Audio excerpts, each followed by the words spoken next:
have to wait. I think we're live even before it happens, but I kind of have to wait for the little Ecamm live button at the bottom. It does this little like bouncing ball of death that tells you, "Are you live yet? Are you live yet?" And you're like, "I don't know. Are we live? I think we are." But no, we're officially live. Hey, everybody. Oh, that's awesome, dude. It's been interesting. Actually, I just got this new shirt. This is a brand new Star Wars shirt that just showed up this afternoon. I found it. Get that out from an Etsy store called, where is it? In Between the Magic. Wow! In Between the Magic. They showed up on a TikTok. It was a TikTok I was looking at, and I was like, "Oh, this is a cool shirt." And it's Ahsoka, and it's a quote that she says that is what it's every citizen's duty to challenge. Their leaders, to keep them honest and to hold them accountable if they're not. And it's I don't know where she says it, but she says it in the Clone Wars at one point. And I saw it, I'm like, Ahsoka is my favorite character in all of Star Wars.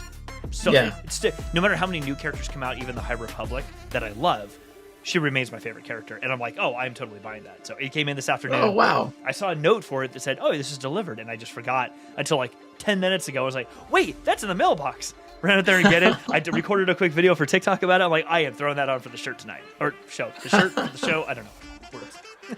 I think I'm a little delirious, so my brain is moving faster than my mouth. Oh, no worries. It was just Amazon Prime Day yesterday. Did you pick up any Star Wars related Amazon Prime items? I also saw a bunch of Star Wars stuff on Woot. And there was like a lot of t-shirts. There was a lot of really cool stuff. I will say I went on a small little spree. And in my model building, I picked up my A-Wing over here. And so, yeah, that's me and my sons are in the process right now of building out this A-Wing. And I will say that this is by no means the Legos that I grew up with. No. This seems to me like it's like this. It's a crazy amount of work that goes into building these things. It reminds me a lot of like, hey, get out! That's awesome. Yep. So the thing that my kids are really excited about while we're building this is I also got the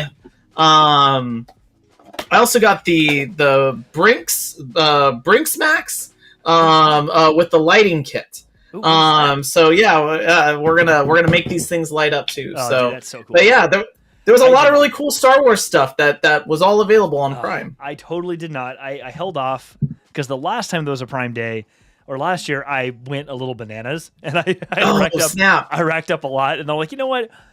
I can hold. It's all good. It's all good. I actually don't have physically any more room to put Legos. My latest Lego set, which is the shuttle from the Bad Batch.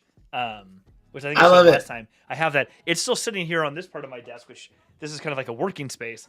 But those things are still here because I have no other place to put them. And I'm actually looking at buying, at either building or buying some shelving and stuff like that from IKEA to like actually give me some more usable space back here. But I haven't done that yet. So the shelves, unfortunately, I bought more books like Shadow of the Sith. Came in. Hey, it's on. Really, really good. I actually ended up buying the audiobook because I wanted to be able to like do walks and stuff with it. But now that I'm like, I have this, and I have Brotherhood, and a couple others. I've been putting them up on the shelf, and I start to notice that the shelf is just sagging just a little bit. I'm like, I think I need to do something about this because pretty soon I'm going to be on a show or on a WebEx, and one of these shelves is just going to start cracking out of the wall. I'm like, yeah, I don't need that to be a thing. It's funny. You were talking about the books that you have, and I also know that you have. You also did a little bit of reading of the Legends books, the books that were kind of like the pre-Disney acquisition. Yes. And I know that we're going to jump into the show here soon. But did you see the TikTok on how and it was basically called how Disney can reboost Star Wars, and it involved the books from Legends? No, I didn't see that. Oh, it was a really interesting. People do videos like that about like you should go get this character or this storyline from Legends, but I haven't seen the one you're talking about. I was actually like blown away by this, and I thought it was really smart, which is and I have not seen anyone else pitch this idea, and I'm not going to take credit for it. And Jeff, I'll find the original video and I'll post the link inside of the chat here. And I'll go back and add it to Twitter too, because I want to properly attribute this idea because I think it's brilliant. Star Wars obviously has a lot of different properties. We're going to be talking about them. They've got streaming shows. They've got movies. They've also got a lot of different like animated series. What this pitch is to turn the Legends books, like the Thrawn series or Shadows of the Empire, for example, and turn those into classic 2D animation. Nothing fancy. It doesn't even look like Clone Wars. Just 2D animation that can look like the Ralph McQuarrie concept art. It can look just like that. And we're all familiar with that. That's what plays at the end, like of a Mandalorian episode. That's the artwork that plays. It's that style, and basically use current and even new voice actors to fill in for those roles. I mean, you could even pull in Mark Hamill, and also, instead of making those a series, make those small animated movies. And you're not necessarily restoring the Legends pieces to canon, but rather you're just using a bunch of really great stories that everybody knows and loves, like Shadows of the Empire, and just make it reconnect with that group of people that can remember those stories and want to share it with the new generation. That's interesting. I hadn't heard that, but I like that idea of basically giving them a home outside of just the books, but not necessarily making them a whole new property, like inject them into the existing series they're trying to build out, or, trying to make them big, huge productions. Like, almost sort of give them like a repository of, we're going to turn these into what you described, and they can just live here, and you can just go watch them at any time, and gives you a different way to consume all these other stories. And hell, even call them like Star Wars Legends. Yeah, and you can make it like a repository, literally, of these are legends. This is Joanna should be here for this. This is like a mythos of Star Wars, like legends from the past, or something like that. And like that would be a really cool idea, because then younger people, or I shouldn't say younger people, but people who are newer to coming into enjoying Star Wars, regardless of their age, could watch it as like, if you're interested in what a lot of us were excited about, but these are considered legends, let's just think of them as almost like mythological tales that were told by somebody. We don't know if they're real or not. They're just legends.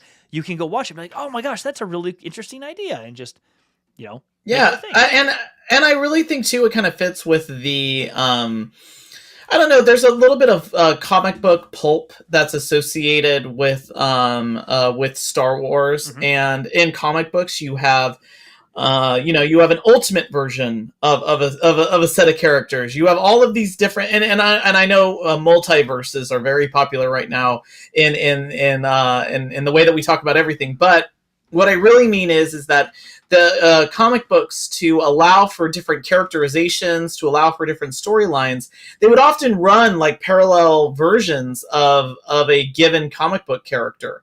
And so I think that this is actually okay to do. It doesn't, and again, these are stories from a long time ago, a galaxy far, far away. Maybe exactly. Someone got them wrong.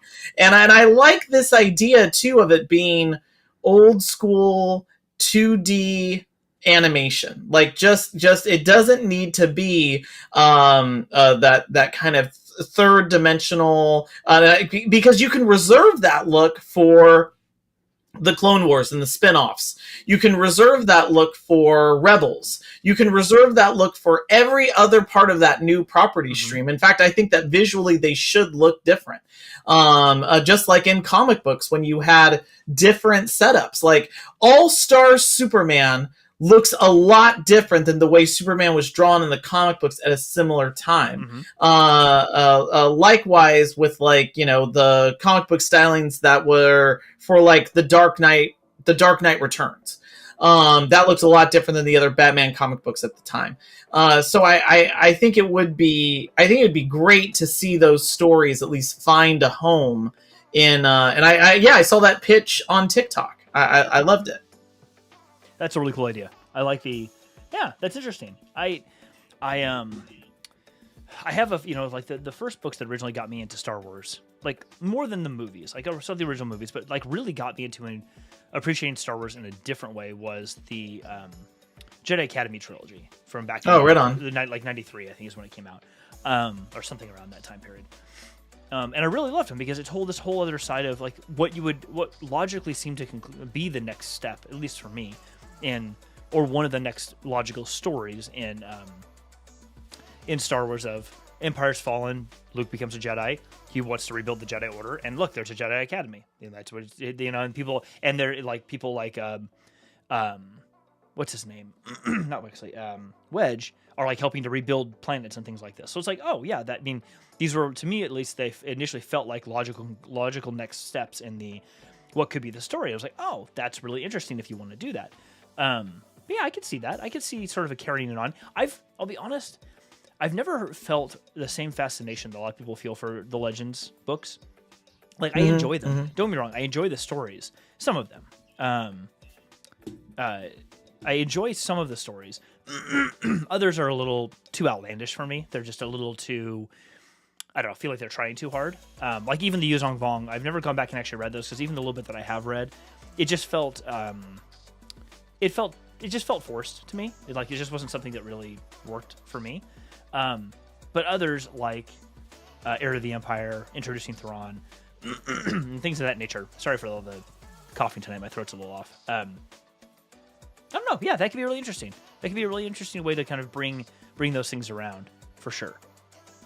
But yeah, no, I have to go look and find the TikTok. That's super cool. Yeah, I'll go grab that link. And I see there was a note from Rich, which, by the way, Rich, I have a fun Star Trek reference to get to as well. By the way, Star Trek Strange New Worlds, plug right here. Like, if you haven't watched that, it's one of the greatest 10 episodes of Star Trek that, again, it's my favorite Star Trek in the last 25 years. Okay, by the way, so I have to say, on it, I thought it was actually next to the, I thought the season finale was the next episode for me to watch. I realized last night that's not true. So I watched the second to the last episode last night, where we meet the Gorn. It was great to watch. It was scary as hell, but dude, it was Alien. It was basically just Alien. It was just, okay. I'm not saying that as a negative, but I watched this and sorry for spoilers, everybody, but like, I'm watching, I'm like, I mean, cool, but it's also just Alien. So what that was for me was, because like every episode is, and I'll give it to the writers on this. It's like what is said, there's nothing new under the sun. Everything's been done. And what I like is every episode of Strange New Worlds runs along a theme. They have, for example, a Freaky Friday episode. Oh, yes. Which is like my favorite episode. It is one of my favorites. They have a submarine episode. Which is the Memento Mori episode, which is the DOS boot, in the deep, like all of there's every one of those. They have a viral outbreak episode. So every episode was a theme, and that was horror movies of the 80s, because Alien's in that, The Thing is in that. The Thing, the John Carpenter remake of Thing from Another World. And by the way, I saw that Rich said that my mic is slightly hot. I hope I've fixed it. You did? Yeah, I think you might have got overcorrected a little bit though, because it got a little too quiet. Oh no, but it's okay. No, okay. I think it's fine. Okay, Rich cool. can tell us. He's the one listening from the other side, so his voice matters a lot more than mine does. Yeah, if it's a little too hot, like let me know, or if now I've overcorrected, call me out, Rich. So anyway, that episode was, there were a couple of things. There was the alien component, which, I mean, you're like spot on, dude. Like there was that moment where it was like, this is 100% Alien. And then two, there was the Thing, and then there was even the Predator, because the way that the Gorn see, it was like the Predator. I almost expected them to be able to do that, like, shimmer, where it's like you can't see through the other side. So I loved the description of them as genetic chameleons. Yes, where they even the whatever race he is, but the dude who's blind from human standards, but not actually blind. He can still see, and he has psychic abilities. Has a little antenna with the white hair. I forget what race he is, but the lead engineer, how he describes it, he can't even detect them. And I'm like, oh, that's creepy. Yeah, that all of those pieces were really They definitely made the episode very interesting, and even a lot of the psychological things they toyed with Spock, letting his emotions out or letting his anger out at various things, and watching him actually be able to control the fact that he can do that. Like they can actually tap into it, but it has a ramification afterwards. I Yeah. really appreciated that because it's not just I tap into like an inverse superpower to do something and then I can tuck it back away again. That's not how it works. Like it had an adverse effect on him. I actually really appreciate that about the episode because it it gives you a sense that this thing that they talk about the Vulcans all the time, and we've seen it in a movie or two here and there for a moment, and then it kind of they just kind of brush it aside and it goes away. They didn't do that here. They did it. I think they No, did. no, it I was think they great. really did that very well. Ethan Peck, like I know that Zachary Quinto did a really good job when he was Spock in the movies, but Ethan Peck as Spock is Great. There is some, yeah, it's great because Spock is supposed to be a little alien, and I mean he's obviously an alien, he's Vulcan, but half Vulcan, but he's so other, like not human. And yes, Rich, this is we're in the warp chat, which I feel like Jeff, that's probably the cue that that we probably need to switch over to the Kessel chat. Fine. Whatever, Rich. Whatever, man. Got checking us all the time. All right, let's switch over. We'll switch over. Here we go.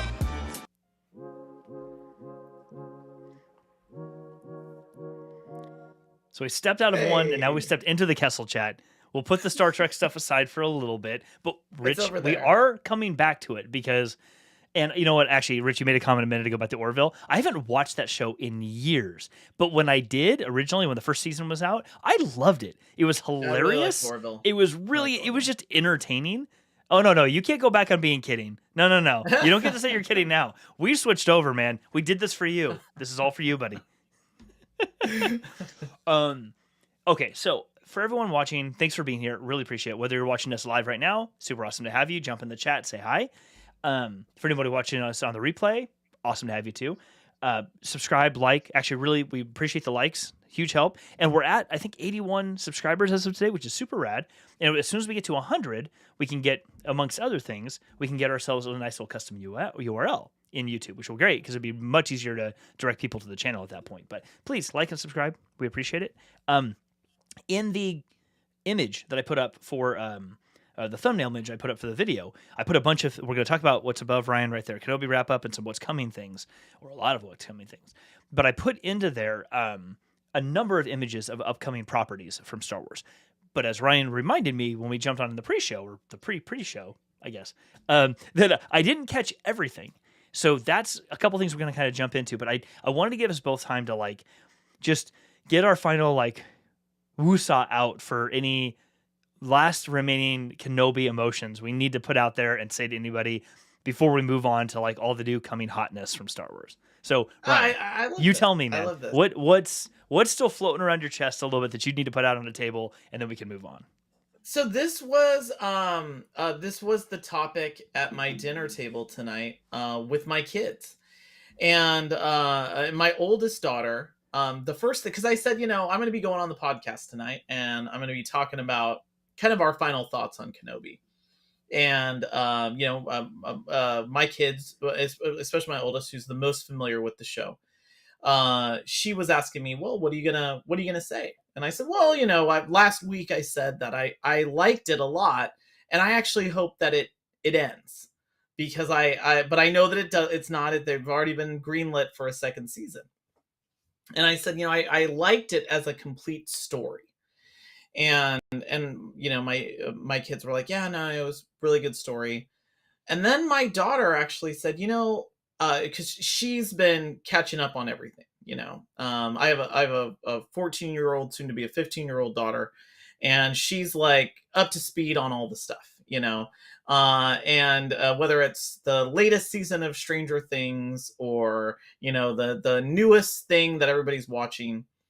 And she said, the only thing I didn't like about the Obi-Wan show, and I was like, oh, what was it? Was it like, an episode? Was it the storylines, a character? And she said, no, I didn't like how they just mercilessly took the young actress that plays Leia apart online. And I have to say, like, we haven't talked about this yet.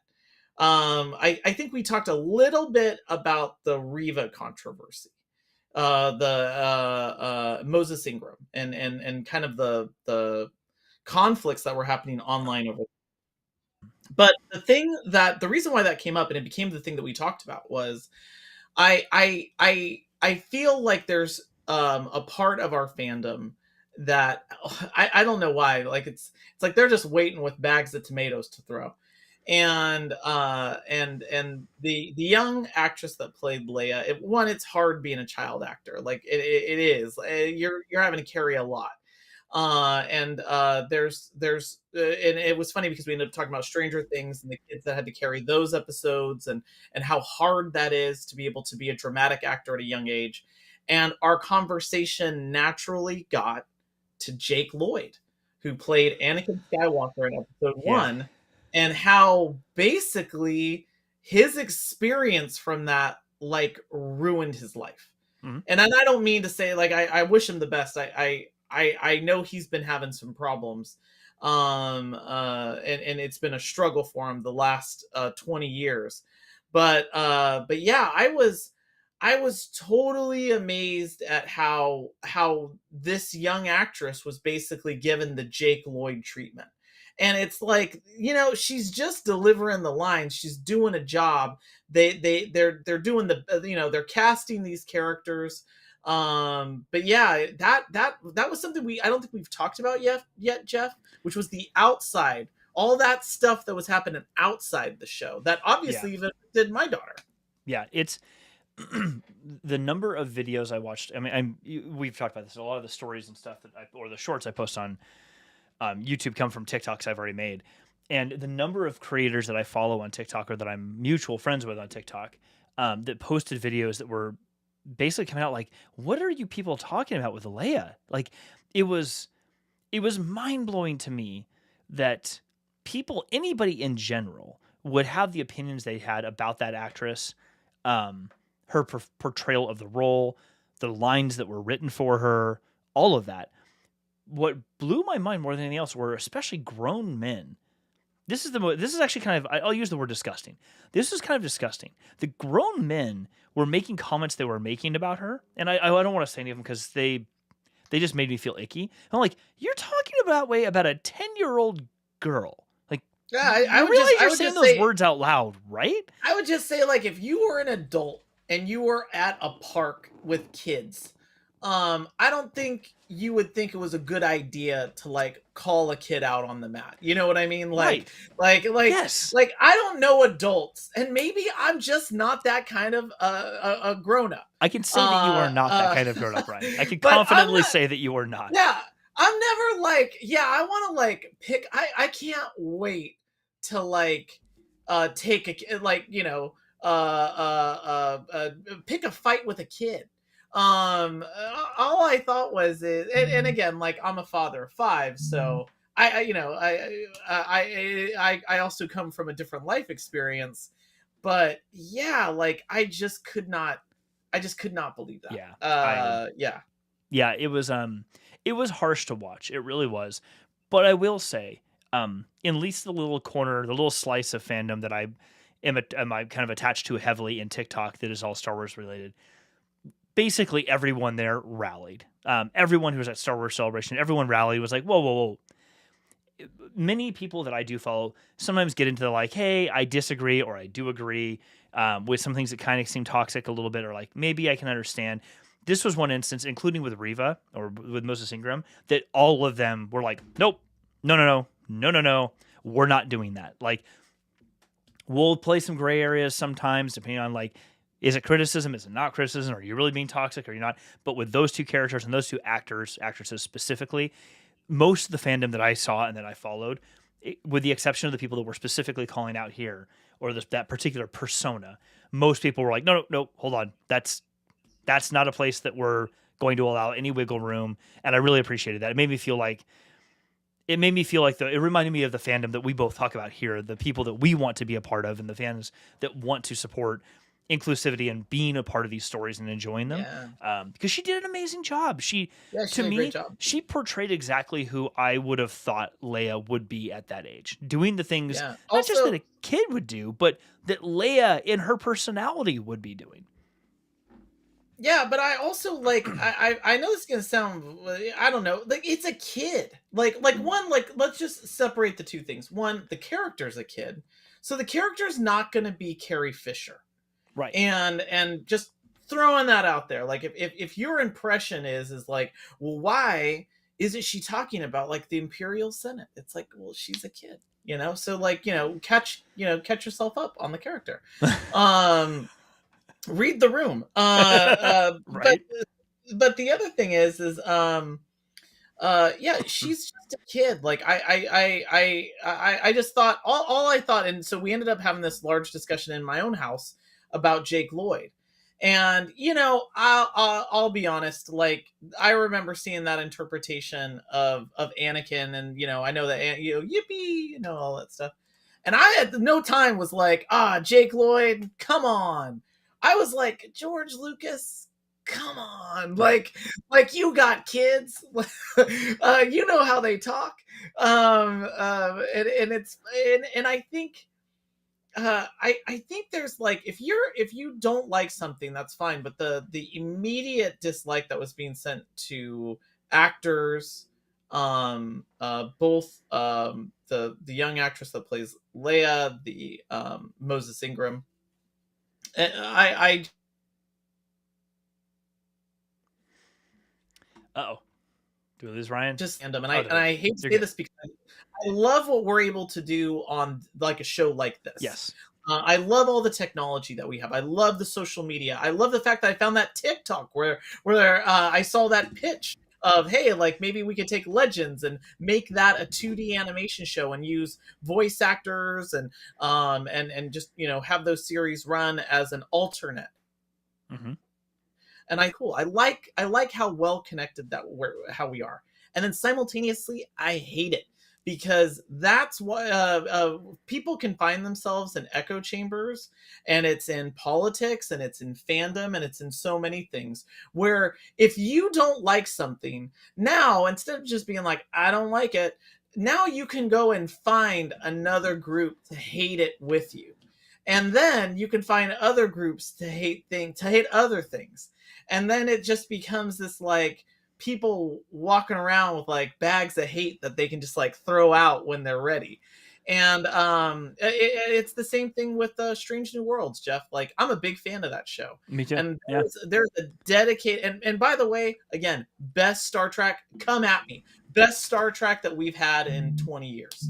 And the amount of people that'll be like, I can't stand how the Enterprise doesn't look like Kirk's Enterprise from 1966. And it's like, well, it's 2022. So, get on board. It's like, and it's not Kirk's Enterprise, it's Pike's. So there's also that. Yeah. Yeah.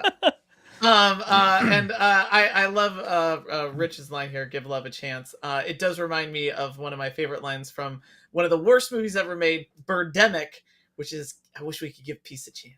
So I wish we could just like give love a chance. Like, and you know what? If you don't like it, you don't need to watch it. Like that's right. That's my big thing. Like, Star Trek Picard came out, and I'm a huge fan of Patrick Stewart and The Next Generation. Like, that was my jam in the 90s. Like, I watched everything Star Trek, and I was there when First Contact came out. I saw, this is embarrassing, I saw Generations like 5 times in the theater. And that's not that good of a movie. But I didn't really like season 2 of Picard, and I stopped watching it. And I certainly didn't go online and like make a whole, like, I can't believe, oh, Alex Kurtzman, you're ruining my life. No, I just stopped watching. Don't watch it. Yeah. It's fine. Yeah. It is okay to turn the TV off sometimes and be like, this one, it's just not for me. It's just not for me. Exactly. It's very, I to tie that one off, at least from my side of it, I never understood the hate, the shade the actress, and the character of Leia was getting in Obi-Wan, because I felt the same way you did. It's like, if you're not liking this, then just don't watch the show. It's okay. Then the show is probably clearly not made for you, and that's fine. There will be plenty of other shows that come out, and they're like, but no, it's Kenobi, so I have to watch it, and then I have to complain about it. It's like, no, these can be mutually exclusive. You can watch one thing and like it or dislike it. You don't need to go create an entire TikTok account or Twitter feed just to bash one aspect of something because you don't like it. Because I don't know if you realize this, but Dave Filoni is not following you and listening to your direction. I don't think he actually cares what your opinion about this show is enough to go change anything. So cool on you for standing in front of a mirror with the 15 other people where they are who don't like the same thing, yelling at that mirror and getting the same thing back. Nobody else is there with you. Or it's such a small group that is like, I don't want to be a complete smartass about this, but I also do want to be a complete smartass. It's like, no one is changing this because you don't like it. Yeah, if you don't like it, that's okay. Just don't watch it. I actually think one of the worst things that Disney's done since their ownership of this property was the reaction of what they put into Rise of Skywalker. Because that was them feeding off of some of the negative feedback that fans were giving The Last Jedi. Right. And by the way, like, Empire Strikes Back was one of the worst reviewed movies of that year. Empire Strikes Back was one of the worst reviewed movies when it came out. It like, go back to the New York Times review of Empire Strikes Back. It's brutal. They are taking that movie apart. And now Empire Strikes Back is like, what, 15 on the AFI list. Mm-hmm. It often thought of as possibly better than the original. In my opinion, definitely better than the original. You've got a director who, Irvin Kershner, who's bringing in amazing background, but because you didn't have this connection to this fandom, this immediate response, and you were able to get Return of the Jedi. And they weren't like, oh, we got to undo some things. We got to undo Vader being Luke's father. I think that's what happened with Rise of Skywalker, and it opened the door to the fandom, which was, oh, if we complain loud enough, they'll give us what we want. The same thing happened with the Snyder Cut and Justice League. If we complain loud enough, we'll get what we want. And I think I really think that was a misstep there. Yeah, was starting to build those things. I will say that the Snyder Cut is an exception to what you're describing, or it's a clear exception because the Snyder Cut is a better movie than what originally came out. The original movie that came out was, I don't want to call it a joke, but it was it's a bad movie. The Snyder Cut was a really intense and dark movie. I was like, oh crap, this is the type of DC stories that I assumed DC was. It's actually why I never read DC Comics, because I always assumed they were this dark. And I'm like, oh yeah, that's exactly what I assumed these things would be. That was good. But to your point, going back to your actual point, doing what they did with Rise of Skywalker, I'm with you, it sets a bad precedent. And the problem with it is fans, by and large, have no idea what they actually want. They know what they believe they want. But the problem is that they aren't storytellers. And specifically, they're not movie storytellers, and they're not screenwriters. They don't know, unfortunately, like J.J. Abrams, how to end a story. They don't know how to tie off that package when they're all done. And so they're like, I want all of these things, and you didn't give me all of these things. Okay, here's all these things. Well, this movie's not very good. Yeah, no... ish, because this isn't actually a good story. You just asked us to put a bunch of stuff on camera, so we did. But that doesn't make for a good story that's compelling and interesting and emotionally driven. It's just things on the screen. And I'm with you. I say often that when I have people ask that Rise of Skywalker is my least favorite Star Wars property. Actually, I shouldn't say that. It is. No, I will say it is my least favorite. It's really tied there with Star Wars Resistance, the animated show. Those two things are tied for like my least favorite properties. I can't watch Resistance. But coming back to me, you said a second ago, I watched like 8 episodes because I'm like, I've got to give this a chance. And after 8 episodes, the first season, I'm like, this is not a show for me. And I haven't watched it again. I don't go online like lambasting it. I just don't watch the show. Someone asked me about it. I'm like, I haven't watched it. I've watched a little bit, but it was a little campy, and it just It wasn't my style of show, so the artwork was beautiful, and I absolutely love that new way of visually representing it in an animated series. The storyline and how it played out just didn't work for me. Okay, so I just don't watch it anymore. It's not a big deal. Yeah, and I'm kind of the same mindset too. I just, and it's funny because I by the way, like I see the comments. I would agree. Snyder Cut definitely a more superior movie to the Joss Whedon like mess of like that's like watching two movies. It's weird. But I don't like the idea of when I was a kid, and I was at home and I wanted to eat something, my mom would make dinner, and then I ate what I got, and then when I'd complain, my mother would say, I'm not a short order cook. I'm gonna cook what we have and what I want to cook, and if you want to eat it, great, and if not, you can go to bed hungry. And this is kind of my belief, and I think you got to be an artist first. Yes. Agreed. You've got to craft something first, and then you've got to just tie it off and be done. In fact, I feel like that even happened with Star Wars, with like the never-ending updates and special editions of things. It's sometimes you gotta you gotta say it's done. McClunksky or whatever Greedo says now. But I what I mean by this is that I think now creators and studios have an unhealthy relationship with the fan base. I agree. And I mean, it's even things like you got to almost let certain things also live and breathe for a little while. Like, to me, The Last Jedi is the superior movie of all of the sequel trilogy. Agreed. 100%. Is by far like an amazing storytelling. Force Awakens is a fun movie, but is basically a rehash of the original trilogy. The thing that you got to do is, it's like Godfather 2. When Godfather 2 came out, it was a movie that people thought, like, this is garbage. This is terrible. They didn't like the jumping storylines. They didn't like the shifting narratives. Michael Corleone is even a less likable character. And yet now, in hindsight, it is possibly one of the greatest movies ever made. And that's where I keep trying to go back to this, is that I feel like it's got to be creative driven. Whether it's any of these movies we've been talking about, the Kenobi show, or even this new stuff that's coming up. But yes, Jeff, I'd love to hear your wrap up of Kenobi. I have hijacked us on a totally different topic. And Rich, we're going to come back to what you just said here in a second, because it's not just the Justice League. The question in general about series I want to get back to later, but we'll come back to it. To wrap up for me for Kenobi, it is. I did a TikTok actually on this the other day. I keep referencing TikTok. Sorry. I did a TikTok on this the other day. It's all about all the different. It's like ranking the top the 7 Star Wars series that we have available to us now. Rank them in order of which ones you like the best, top to bottom. And I put, this will be my explanation for you. I put Kenobi second, the Clone Wars first. And I did that not because the Kenobi was not an amazing show. It's one of my favorite TV shows, period. Even short season shows I have ever watched.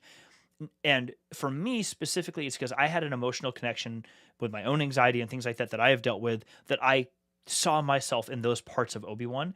And so when the story played out and got towards this kind of arc, beautiful arc and circle that kind of wrapped up when it was all done, I saw myself in it, so it emotionally drove me to really connect with the characters and all that. So I thoroughly enjoy it, and I think it goes beyond the things I've personally experienced. I think anybody can find themselves in the variety of characters there. Very well made show, very well acted show by all of the actors to convey things that don't require action necessarily, or even dialogue in a lot of cases, to get across the story they're trying to tell.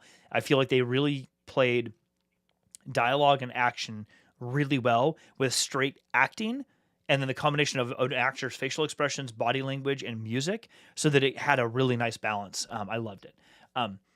There was a flip side to that I was actually just about to tell you, and I forgot what it was. But I put the Clone Wars first. And the reason I put the Clone Wars first above Obi-Wan, and I think it gets to my feelings about Obi-Wan in general, the Kenobi show in general, is Clone Wars has a special place in my heart because it was really the thing that got me back into Star Wars. Like the Genndy Tartakovsky stuff that came out, I enjoyed it as much as for what it was, but I didn't enjoy it that much. Like it was, oh, this is cool. Cartoons. Oh, I'm learning some story. But I didn't enjoy watching it enough to be like, oh my God, I would watch this every single week as long as it came out. It was more of like, oh, that's really cool. Oh, wow, I didn't know that's how that thing happened to Grievous. Sweet. I mean, that was about the experience. That was the end of the experience for me. I came to it also a couple years after it released, but still, I was like, I gained knowledge from it, but there was no experience that I really felt as a result of it. Clone Wars, however, I can still go back and rewatch Clone Wars over and over. I mean, Rebels I can too, but Clone Wars just has a special place for me because it's the thing that got me back into, oh my God, I really love Star Wars.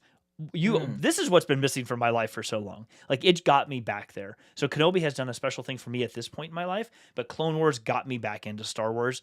And for me, that's going to be, Kenobi is always going to be amazing, but for me, it's always going to resonate, at least for now, as it resonates for me because I'm in a place in my life where it resonates. Later on, it'll just be entertaining and I will thoroughly enjoy it. It won't resonate the same for me in 10 years.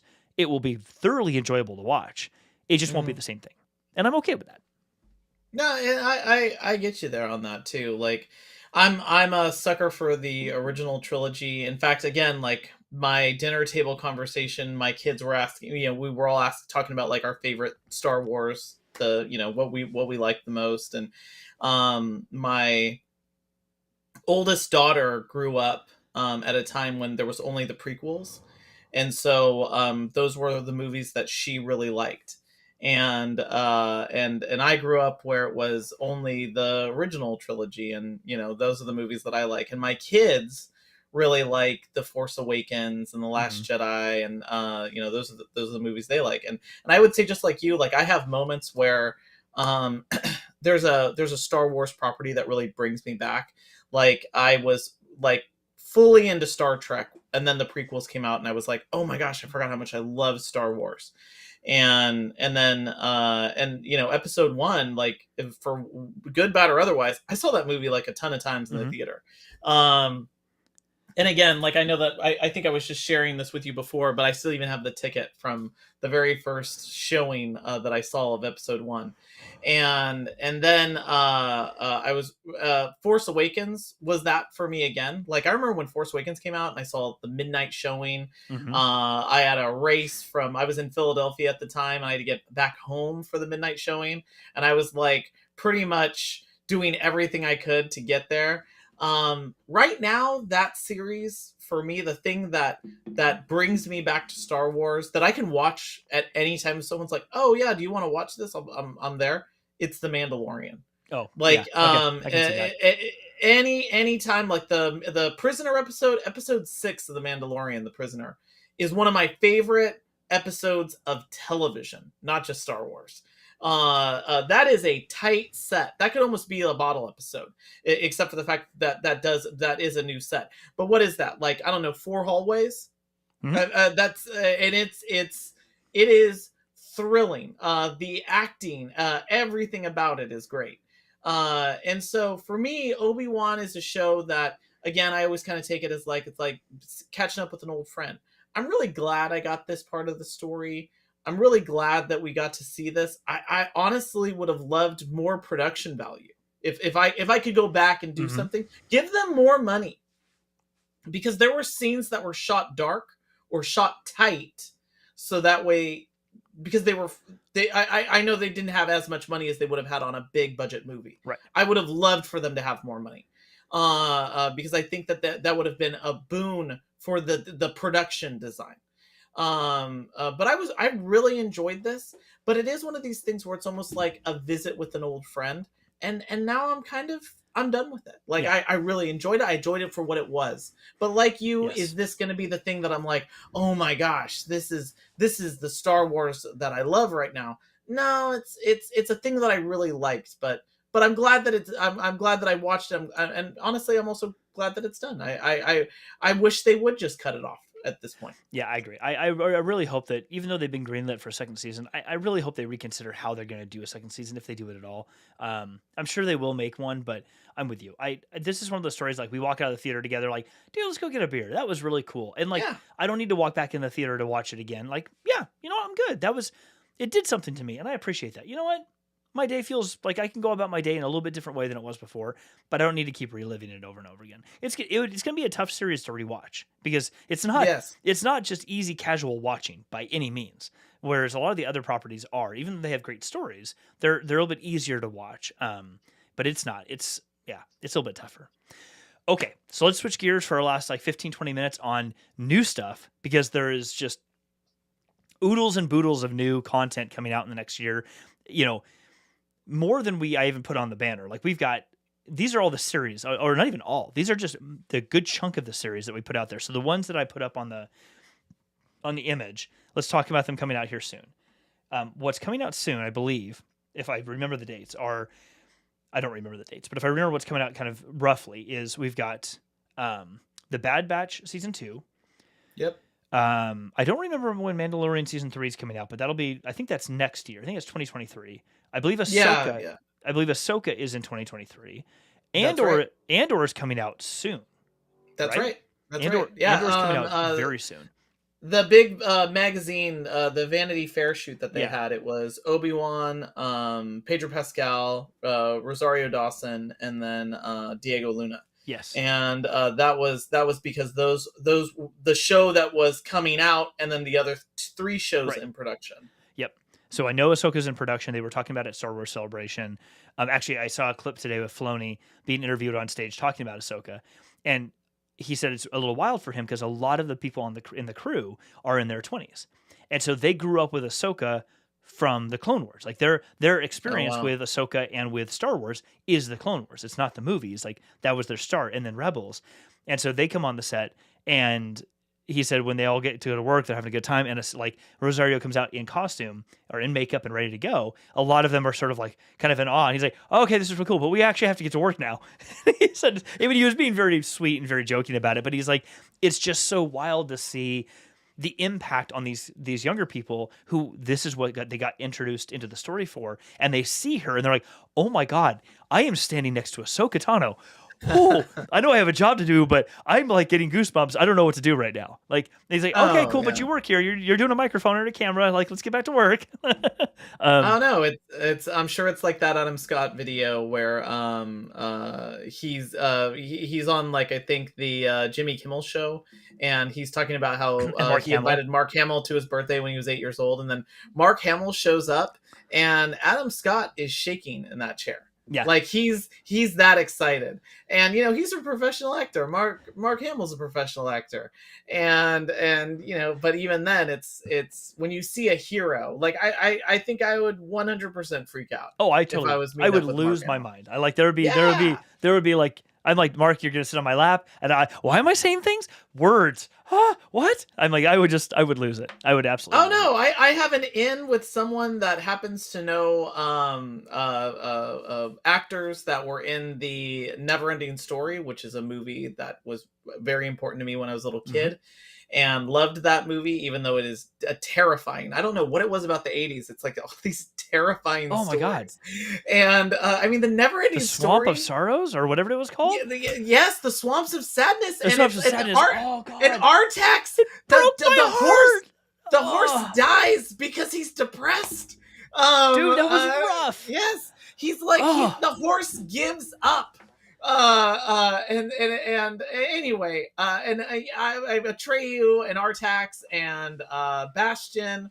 Anyway, if I was ever in the position where I happened to meet, and I even said it, I was like, oh, if I happened to meet these people that you're talking about, I would lose my mind. Yes. And it's just because, yeah, those movies meant so much to me. You know, Mark Hamill, Luke Skywalker means so much to me. Yeah, it was like it was honestly like when I was in Galaxies. We were talking about our favorite Star Wars characters. My favorite, of course, has been R2D2, and when R2 just like rolled up to me at Galaxy's Edge. Oh, dude. I was like, I almost lost it. I was like, Yep. I even said like, I was trying to tell my wife, I was like, I need to take this little guy. I know he doesn't do that much, but he seems like he might be able to bring some barware around. I mean, that's always useful. I mean, yes, he did it for Jabba, so he could clearly do it for the Rose household. He clearly could do it for the Rose household. But you're right. There's all of these shows that are coming out. So many things that are coming up. They are. And I don't know a lot about all of them. So Ahsoka, with Ahsoka, we know. I don't actually know what the storyline is going to be. A few things that we do know about Ahsoka, obviously, Rosario Dawson is reprising her role as Ahsoka. I apologize to everybody, but I do not remember the actors' names who are playing some of the other characters. But Sabine Wren from Rebels is going to be in it. That character. I believe Hayden Christensen will be reprising his role as Darth Vader in some point or in some way in the show, I believe. We also have, I forget the actor's name, who's playing Ezra Bridger from Star Wars Rebels in some fashion. And I'm almost 100% certain, I think they've officially confirmed it. No, they have officially confirmed it. That's right. Thrawn is in the show. Yeah, in live action. And what's awesome for anyone who didn't know this is, if anyone knows who Mads Mikkelsen is, his brother, and I forget his name, who did the voice of Thrawn in Star Wars Rebels, is going to be playing Thrawn as the live action. And if anyone's not sure exactly who he is, if you've seen the Witcher TV series, in like one of the first couple of episodes of The Witcher, actually it's the first episode of The Witcher, when he goes to this town and he meets a wizard named Stregobor in a temple, that actor is who is playing Thrawn in the Ahsoka TV show. Which is amazing because his voice is fantastic. And I actually think, I'm not positive, but I think they may have actually brought him in to do some of the voice work for the Thrawn, the books that are on my shelf here, the Thrawn books themselves, the Timothy Zahn books that have come out in the last 6 years or so, the two different trilogies. I think he may have actually done voice work for the character of Thrawn, but I have to double check that one. In any of the case, we've got Ahsoka, Andor. Even from the trailers I've seen of Andor, I am scared, I think is the best way that I can say it. Bad Batch Season 2, which I saw the first teaser for it the other day, or a snippet of a teaser for it. Well, I've seen the teaser trailer and a snippet of footage from one episode they played the other day. Amazing. It looks just, yeah. I am so excited about the Bad Batch. I am thoroughly loving that show. I know it does also have a lot of like non-fans out there, people who are like, I don't understand it. Why are they doing this? I love it. I love what they've done to sort of humanize these clones in a more real way than they did with Rex and Wolf and others like that too. But we've also got other shows. So we've got Skeleton Crew that's somewhat in the works right now or being written. Yep. I don't know anything about it. So if you know something, tell me. We've got The Acolyte. The Acolyte, I cannot wait to learn more about that, because The Acolyte is actually a tail end show that closes out the High Republic era. So it's actually designed to be part of the High Republic era. It still takes place like, I want to say like 100 years, I think, before the Skywalker saga even begins with Anakin as a kid. It's actually a tail end thing from the High Republic. So I don't know. That's going to be interesting. Yeah, I've heard rumors of Palpatine being kind of connected to that. And so I'm eager to kind of see what they're gonna do with that. That story to me is really interesting, because there's typically when you have like your good guys and your bad guys, your good guys are really, you'll flesh them out, like and your good guys are often just as great as the storylines that you can have for your bad guys. I mean, again, Infinity War is a really, really good movie because the main character is Thanos. Which I know is typically one of those like, oh no, wait, isn't it like, no, it's Thanos. Thanos is the protagonist of Infinity War. That's what makes that movie so interesting, because you get to understand what he's going for. He's a character with a goal. You watch him achieve that goal, and so you want to give your bad guys some solid backstory, some understanding of their motivation, understanding of their culture. And I think in the movies, you're missing a lot of that. I think in a lot of the series too, you're missing a lot of that. You get it, but it's almost too still like a finger pyramid of evil. You know what I mean? Like they're just so evil. And it's like, yeah, like why?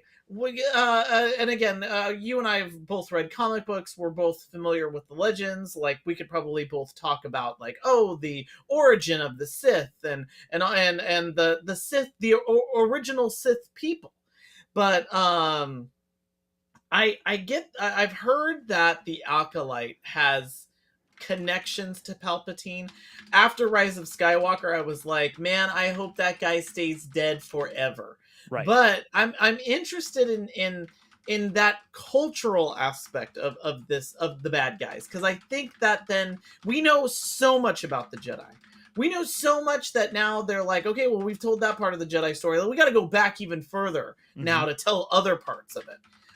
We don't really have a lot on the subterfuge of being a bad guy. Yeah. I'm curious. I'm very curious because I know that I actually just pulled up the article on the Acolyte because I wanted to double check, and it definitely confirms that it takes place in the waning days of the High Republic era. To your point, though, I don't know timeline wise. I don't know what the distinction is between those two things. Like, is in their mind is the Republic era, the Skywalker saga, like is that literally where that begins is where the High Republic ends? I honestly don't know how they're like working that timeline. So maybe it takes place 80 years before, maybe it's 5 years before. I haven't found any information. I don't think they've published anything that tells us that exactly. And I'd be curious to see because and maybe this is their way of maybe this is, if they do take it down the Palpatine route, maybe this is their way of sort of replacing as I was just telling Rich in the chat, replacing what the Plagueis book did in Legends, the James Lacerno book, with here's our revisited version or rethought version of how Palpatine gets into the dark side. The Plagueis model was really beautiful. I loved it, and I really do hope they keep Plagueis in there someplace because he is mentioned in Revenge of the Sith. The character is mentioned, so the character, no matter regardless of anything else, does exist in canon as a name and as a Dark Lord. Darth Plagueis the Wise. That's the only official name we have for the character. Everything in the Lucerna book happens to be non-canon at this point, but maybe the Acolyte is a revisiting of here's how Palpatine came about. Here's how his journey started, which could be very interesting. Like the Lucerna book is a rough one to read because it's purely from the perspective of the Sith, but it's not pure. It's very much like the Tarkin book that I think the same author wrote. It's very much more dry, I guess you'd say. It's not an action-filled book per se. It's more of here's the backstory and how they got here. But to your point, it's very much like watching Thanos, because when you listen to, especially Plagueis, when you listen to him talk in the book, you're like, I don't take this person as a bad guy. He has a goal. He's going after that goal, but it's all about subterfuge and doing these things. But his end result is not in that book, destroy the Jedi. His end result is that the Sith come to power once again and can rule the galaxy and all these sorts of things. But the way he talks about it is not like, I'm the big baddie and I do all these evil things. That's all Palpatine. Like Palpatine is the one who's like creepy and icky and 1980s horror movie sort of character. But Plagueis doesn't seem to be portrayed that way. So it'd be interesting to see if they do that, how they build that up for the character. That'd be really interesting. I also forgot, don't we have Tales of the Jedi coming out? Yeah, Tales of the Jedi is also Tales of the Jedi is coming out. So and I'm pretty sure in that we learn a lot of backstory on loved characters like Ahsoka and Ahsoka's parentage and all that type of stuff too. Like I don't know much about it. I haven't spent as much time as I'd like to reading about it, but that's coming out here relatively soon, I think. Yeah, I know this is gonna sound funny. I actually work really hard now to not learn a lot about the shows. Like the level of which you're talking about it is about as much as I like to learn about it too. Okay. Like I like to learn just that surface level and then kind of let my mind kind of start to piece those things together. Because I find that it's so easy now to spoil episodes for yourself. The most recent that happened to me was the finale of Strange New Worlds. I was on Twitter, and a person that I follow shared an image that it didn't spoil the whole episode. It just kind of it was a shadow of something that was going to happen. And I was like totally bummed out. I was like, oh man, that would have been really nice to just experience. Yeah. And I remember I was at the Last Jedi, and I think if I could have, I would have walked into the Last Jedi with earplugs, because I was hearing people talk about it, and I was like, I don't want to hear anybody talk. I just want to get and watch this. So even with some of these that I have high hopes for, and I will say that my highest hopes are the Andor show. I cannot wait to see the Andor show. I really like the Mandalorian story, so I really I have seen enough screenshots. I've seen enough of that trailer to be like, yeah, I'm out. Like I'm out from learning more about this. I want to enjoy this now, first run, so to speak. But with Tales of the Jedi, I think that's going to be a possibly really great show. I saw some of the images and some of the concept art on Ahsoka's parentage and everything, and even then, that was about the limit. I was like, man, I just can't wait for these shows. Yeah, I agree. So I totally agree. Yeah. And I'm sorry, I do have to do it, but I have read an article from the Wrap.com that it's all about some of these series. Tales of the Jedi is not. No, please. But one of them was, and I think for like the Acolyte and for Skeleton Crew, that we know very little about, coming out next calendar year. Skeleton Crew, as an example, I didn't know anything about it. All it says is cast Jude Law. That's the only person who's confirmed right now. Yeah, that's right. It says it is set in the New Republic era and will follow a group of kids lost in the galaxy trying to find their way home. And it says the show is being described as a Star Wars version of some of Amblin's coming of age films from the 80s, like E.T. and The Goonies. Oh, I was about to tell you. So the way that I heard it, and it's funny that it's ET, because I didn't hear ET. The way that I heard it pitched was, it's like Goonies in space, and I thought, I'm on board. Like, I'm there. Too. And my precious memories from my child. If for years we were not the generation that was being catered to. No, bring it on. I'm here for this. The next one was the Acolyte that I wanted to read, because there's basically no information about it. The only person who has been cast is someone named Amandla Stenberg. I have no idea who that is. The director is Leslie Headland, she's a co-creator of Netflix's Russian Doll TV show. And all it says is, even a cast has not been officially announced outside of this one person. And the show is set about 100 years before the era of the Skywalkers. Yep. And all the quote says is, a lot of these characters haven't even been born yet. The director said, we're taking a look at the political and personal and spiritual things that came up in a time period that we don't know much about.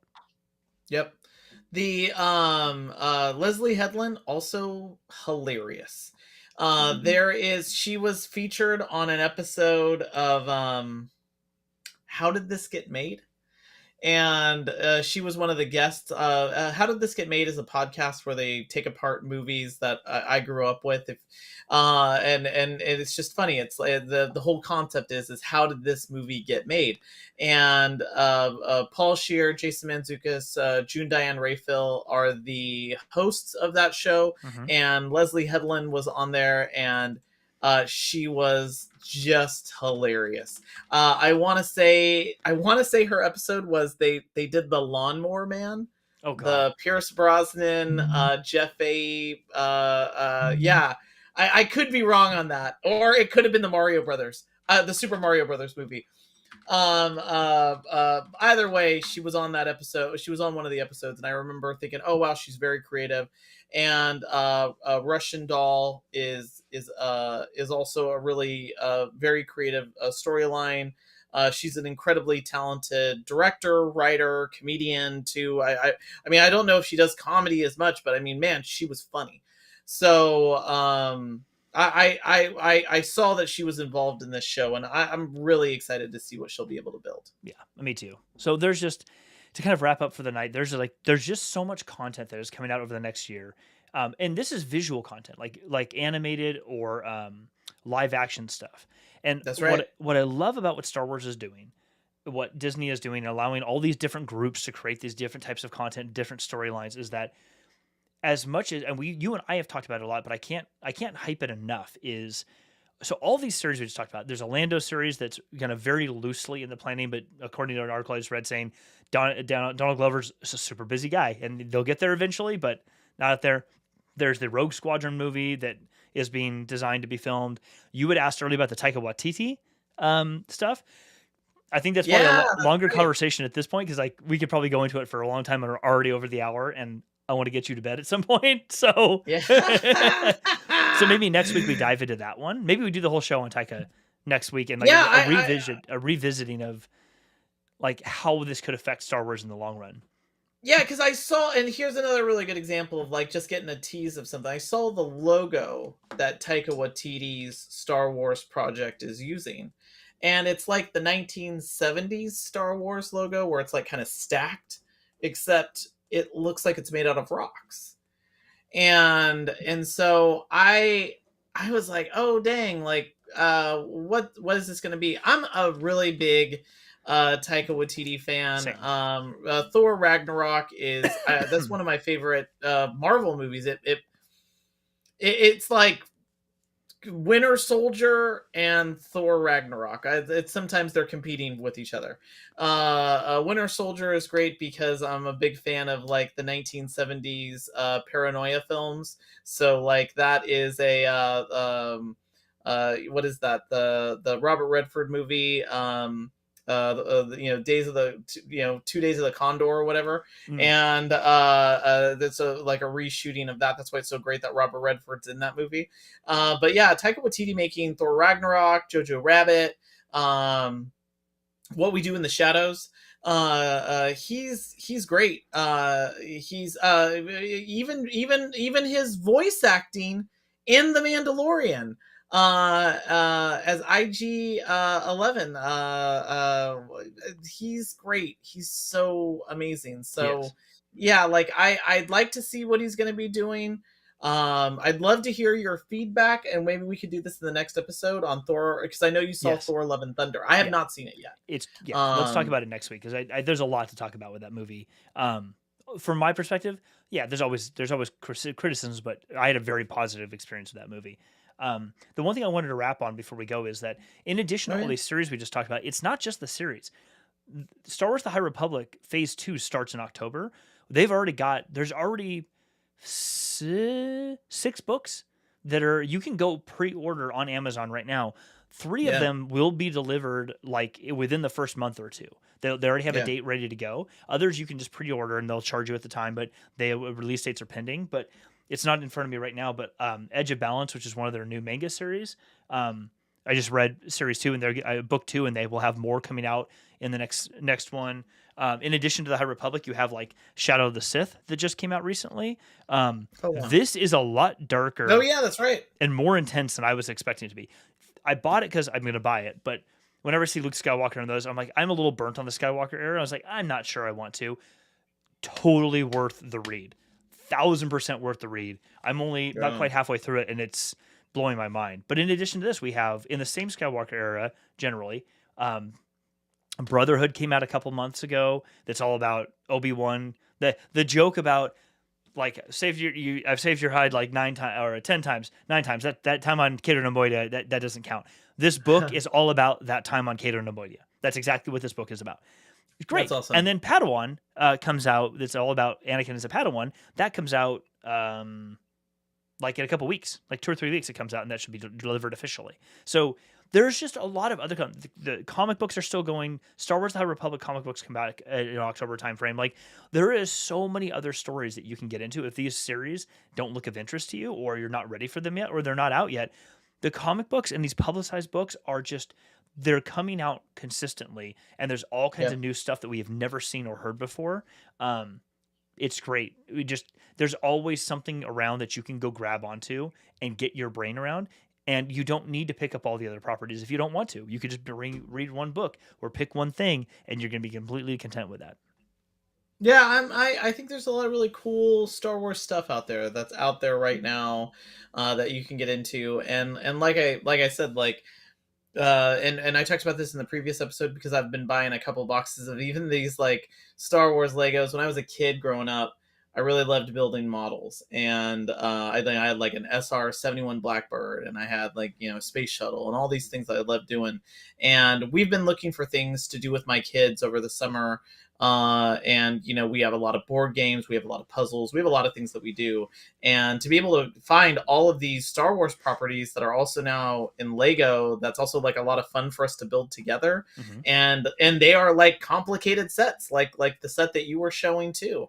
And I think you have like the fire spray behind you over your right shoulder. The fire spray right here. I have Kylo Ren's tie, whatever it is, up here. I have an X-wing up there next to it as well. Yeah, so I just got done building that fire spray. Oh, too. Nice. Yeah. And so yeah, it's like it's such a cool thing to be able to do, especially with my family, with my kids. Yeah. We've had a lot of fun doing that. So there's like a bunch of stuff to be able to do, especially this summer. The one thing, and it's like it's a Star Wars summer. Like you're able to take in Kenobi. We have all these really cool shows coming up, and I'm also really keen to see what we're able to get from a Taika Waititi Star Wars. And also, there's a lot of talk about what Feige from the Marvel Universe, now that he's got his hands in a Star Wars set of movies. I'm really eager to see what that's going to be. And I still have hopes for a Rian Johnson trilogy. Please. Knives Out. If you haven't watched Knives Out, check it out. Okay. It is Rian Johnson at his best.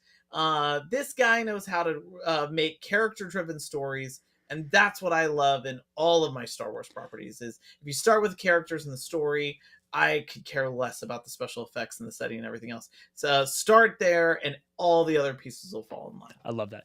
So before we wrap, just real quick, I went and pulled up. I finally found the logo for Taika's Star Wars. All I think of is Monty Python, or actually Monty Python, or Mel Brooks' History of the World Part 1. Like that's what it makes me think of, and I'm like, oh my gosh, what is this? What is this gonna be? This is, oh my gosh. Okay, let's come back to that next week because I think we have a whole lot that we could talk about around that. Oh no, totally. Like because it looks like even Ben-Hur. Like it's like all. Oh my gosh, yes. Yes, like it's the rocks. It's Star Wars, but it's in the stacked as rocks. Yeah, and so now I'm just like, what is this gonna be? Like, I can't wait. So yeah, we can talk about it more next week. Absolutely. Well, Rich, everybody else who's been watching with us live, thank you so much for being here. If you're catching on the replay, we appreciate you watching the video. Subscribe, like, it really does help. And yeah, we'll be back next week with some more. On that note, I think we're gonna bounce. Right on. Hey, thanks very much, everybody. Have a good night, everyone. See you later. Bye all.